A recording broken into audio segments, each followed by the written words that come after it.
ज्या विनोद तावडेंना मुख्यमंत्री देवेंद्र फडणवीसांनी राजकारणातून संपवण्याचे प्रयत्न केले, तेच विनोद तावडे आज त्यांचेच बॉस बनून परत आलेत. विनोद तावडे आता फक्त देवेंद्र फडणवीसांचेच बॉस नसणार, तर ते आता अख्खी भाजप चालवणार आहेत. काल भाजपची राष्ट्रीय संघटना जाहीर करण्यात आली. यात खासदार विनोद तावडेंना भाजपचं राष्ट्रीय सरचिटणीसपदी कायम ठेवण्यात आले आणि राष्ट्रीय सरचिटणीस म्हणजे विनोद तावडे आता भाजपचा सगळा कारभार बघणार आहेत. 2019च्या विधानसभा निवडणुका तुम्हाला आठवत आहेत का? त्यावेळी विनोद तावडे राज्यात कॅबिनेट मंत्री होते. त्यांची वेळोवेळी मुख्यमंत्री पदासाठी चर्चा व्हायची. त्यावेळी मुख्यमंत्री देवेंद्र फडणवीस होते, पण ऐन विधानसभा निवडणुकीच्या तोंडावर मंत्री विनोद तावडेंचं चक्क आमदारकीचं तिकीट कापण्यात आलं आणि हे तिकीट मुख्यमंत्री फडणवीसांच्या सांगण्यावरून कापण्यात आल्याचं सगळीकडे बोललं जातं. कारण 2014 पासून महाराष्ट्र भाजपचे सर्वेसर्वा फडणवीसच राहिले आहेत आणि त्यांनीच विनोद तावडेंचा पत्ता कट केल्याचं सगळीकडे बोललं जातं. पण त्यावेळी ज्या विनोद तावडेंना फडणवीसांनी संपवण्याचे प्रयत्न केले होते, तेच विनोद तावडे आज भाजपचे सर्वेसर्वा झालेत. 2019 नंतर त्यांनी केलेला कमबॅक अत्यंत खतरनाक राहिला. ज्या विनोद तावडेंना 2019 मध्ये आमदारकीचं तिकीट नाकारण्यात आलं, त्याच विनोद तावडेंनी 5 वर्षानंतर म्हणजेच 2024 मध्ये थेट पंतप्रधानांचं तिकीट जाहीर केलं होतं. 2024च्या लोकसभा निवडणुकीत पंतप्रधान नरेंद्र मोदींचं खासदारकीचं तिकीट याच तावडेने जाहीर केलं होतं. पण कालपेक्षा मोठी घडामोड आज घडली. काल विनोद तावडेंना भाजपचं सरचिटणीस बनवण्यात आलं आणि आजच त्यांना थेट उत्तर प्रदेश विधानसभा निवडणुकांसाठी प्रभारी बनवण्यात आलं. आणि उत्तर प्रदेश म्हणजे देशाची सत्तेची चावी. इथून जो जिंकतो त्याचं देशात सरकार येतं असं म्हटलं जातं. कारण उत्तर प्रदेशमध्ये तब्बल 80 लोकसभेच्या जागा आहेत आणि आता याच उत्तर प्रदेशच्या निवडणुकांसाठी प्रभारी म्हणून विनोद तावडेंना जाहीर करण्यात आले.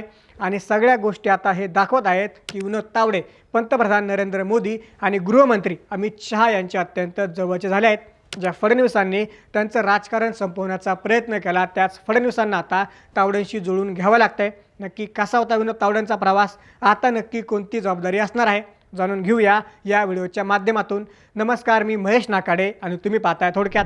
कालच भाजपची राष्ट्रीय संघटनेतली पदं जाहीर करण्यात आली. यात भाजपचे राष्ट्रीय अध्यक्ष नितीन नबीन यांची नवी टीम जाहीर करण्यात आली. यात अनेक धक्कादायक आणि अनपेक्षित नावं आहेत. ज्या विनोद तावडेंना काही दिवसांपूर्वी राज्यसभेचं खासदार करण्यात आलं, त्यांना भाजपचे राष्ट्रीय सरचिटणीसपदी कायम ठेवण्यात आले. आता याच विनोद तावडेंना राजकारणातून संपवण्याचे प्रयत्न देवेंद्र फडणवीसांनी केले होते. 2014 मध्ये विनोद तावडे आमदार म्हणून निवडून आले. त्याच वेळेस भाजपचं सरकार राज्यात सत्तेत आलं. त्या सरकारमध्ये विनोद तावडेंना कॅबिनेट मंत्री करण्यात आलं. पुढे 5 वर्ष विनोद तावडेंसाठी राज्यात चर्चा सुरू राहिली की तावडे राज्याचे मुख्यमंत्री होतील. त्यावेळेस मुख्यमंत्री फडणवीस होते आणि विनोद तावडे त्यांच्यासाठी राजकीय प्रतिस्पर्धी होते. यामुळेच फडणवीसांनी त्यांचं पुढे 2019च्या विधानसभा निवडणुकीत आमदारकीचं तिकीटच कापलं. ज्या प्रकारे फडणवीसांनी एकनाथ खडसे, पंकजा मुंडे, सुधीर मुनगंटीवार यांना संपवण्याचे प्रयत्न केले, तसंच त्यांनी विनोद तावडेंना देखील संपवण्याचे प्रयत्न केले होते. पण राज्याच्या राजकारणातून बाजूला झाल्यावर तावडे थेट राष्ट्रीय राजकारणात गेले. 2019ला ते राज्याच्या राजकारणातून बाहेर पडले आणि त्यांना भाजपने संघटनेत जबाबदारी दिली. 2020 मध्ये तावडेंना पहिल्यांदा हरियाणाचे प्रभारी म्हणून नियुक्त केलं. पुढे हरियाणात त्यांनी पक्ष संघटना मजबूत केली आणि पहिल्यांदा ते मोदी शहांच्या नजरेत आले. पुढे 2022 मध्ये त्यांना बिहारचं प्रभारी केलं.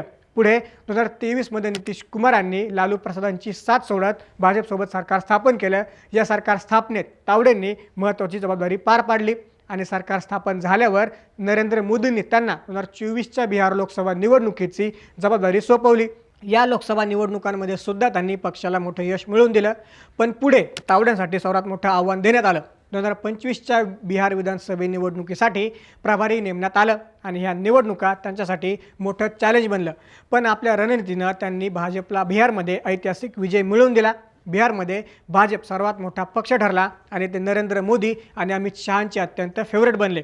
पण त्याआधी जेव्हा द्रौपदी मुर्मू यांना भाजपकडून राष्ट्रपती पदाची उमेदवारी दिली, तेव्हासुद्धा त्यांना या निवडणुकीची जबाबदारी देण्यात आली. तावडे यांनी यापूर्वी बिहारसह अनेक राज्यांमध्ये भाजपचे प्रभारी म्हणून काम पाहिलं आहे. 2025च्या उपराष्ट्रपती पदाच्या निवडणुकीत एनडीएचे उमेदवार CP राधाकृष्णन यांच्या निवडणूक प्रभारी पदाची जबाबदारी त्यांच्याकडे सोपवण्यात आली. तसेच 2024च्या लोकसभा निवडणुकीत 2 श्रेणीतील लोकसभा मतदारसंघासाठी स्टार प्रचारकांच्या दौऱ्याचे नियोजन आणि अंमलबजावण्याची जबाबदारी तावडेंनी सांभाळली होती. याशिवाय त्रिपुरा आणि राजस्थानमधील मुख्यमंत्री निवडीसाठी निरीक्षक म्हणून त्यांनी काम पाहिलं. तसेच उत्तर प्रदेश आणि छत्तीसगडमधील मंत्रिमंडळ विस्ताराच्या प्रक्रियेतही त्यांनी महत्त्वाची भूमिका बजावली आहे. त्यानंतर महाराष्ट्राच्या 2024च्या विधानसभा निवडणुकांमध्ये त्यांनी मोठी जबाबदारी सांभाळली. त्या सर्व जबाबदारी यशस्वीरित्या सांभाळल्यानं त्यांना भाजपने महाराष्ट्रातून राज्यसभा खासदारकी दिली आणि कालच त्यांना राष्ट्रीय सरचिटणीसपदी कायम ठेवलं. राष्ट्रीय सरचिटणीस म्हणजे साधारण पक्षातलं दुसऱ्या क्रमांकाचं पद. आता विनोद तावडे सरचिटणीस म्हणजे पक्षात त्यांचं खूप महत्त्वाचं स्थान राहणार आहे. राष्ट्रीय सरचिटणीस हे सहसा कोणत्याही मोठ्या राजकीय पक्षातील एक अतिशय महत्त्वाचं आणि प्रभारी कार्यकारी पद असतं.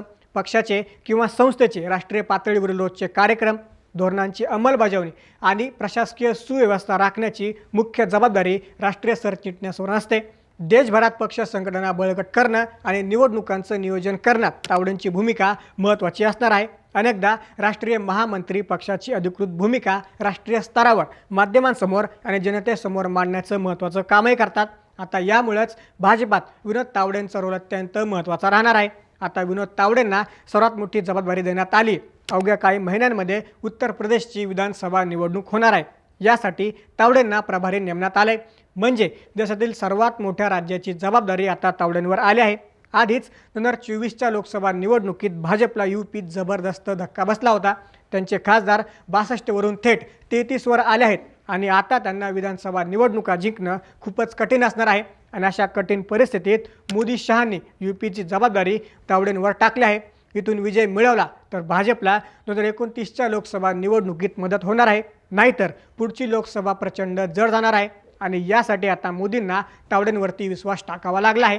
म्हणजे ज्या विनोद तावडेंना देवेंद्र फडणवीसांनी राज्याच्या राजकारणातून संपवण्याचे प्रयत्न केले, त्याच विनोद तावडेंनी आता जबरदस्त कमबॅक केला आहे. असाच प्रयत्न फडणवीसांनी एकनाथ खडसे, पंकजा मुंडे आणि सुधीर मुनगंटीवार यांच्यासाठी केला. यात काहींचं राजकीय करिअर संपलं तर काहींनी नाईलाजानं फडणवीसांसोबत जुळून घेतलं. पण तावडेंनी ना जुळून घेतलं ना त्यांचं राजकीय करिअर संपलं. उलट ते आता मोदी शहांचे अत्यंत फेवरेट झालेत आणि आता 2029च्या महत्त्वाच्या लोकसभा निवडणुकीत विनोद तावडेंचा रोल अत्यंत महत्त्वाचा राहणार आहे. आता देवेंद्र फडणवीसांनाच विनोद तावडेंशी जुळून घ्यावं लागतंय. मागच्या 5 वर्षात एक संपलेला नेता ते राष्ट्रीय सरचिटणीस आजचा विनोद तावडेंचा थक्क करणारा प्रवास झाला आहे. आता त्यांच्या प्रवासाबद्दल तुम्हाला काय वाटतं? विनोद तावडे मोदी शहांचे फेवरेट बनले आहेत का? आता देवेंद्र फडणवीसांना त्यांच्याशी जुळून घ्यावं लागतंय का? आम्हाला कमेंट्समध्ये नक्की सांगा. तसंच राजकीय घडामोडींसाठी थोडक्यातला नक्की सबस्क्राईब करा.